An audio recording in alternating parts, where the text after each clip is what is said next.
அப்பாவும் வந்து ரொம்ப சமய உணர்வு உடையவர். எல்லா மதத்தையும் வந்து அவர் எங்களை வந்து சமய உணர்வாகவே எங்களை வளர்த்தவர்.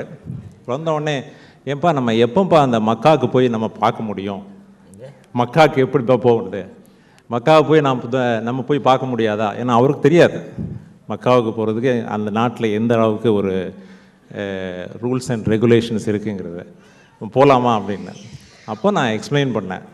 அதாவது முஸ்லீம்களை தவிர வேறு யாரும் அங்கே வந்து போய் வழிபட முடியாது அப்படிங்கிற ஒரு ரூல்ஸ் இருக்குப்பா, அதனால் போக முடியாது. ஏன் முஸ்லீம் அல்லாதவர்கள் அந்த இடத்துக்கு போகக்கூடாது அப்படின்ற ஒரு நெறி இருக்குது. இது முதல் கேள்வி. இரண்டாவது கேள்வி, இந்து மதத்திலே கலியுகம் என்று அழைக்கப்படுகிறது.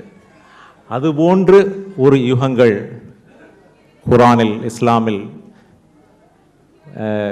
குறிக்கப்பட்டிருக்கிறதா?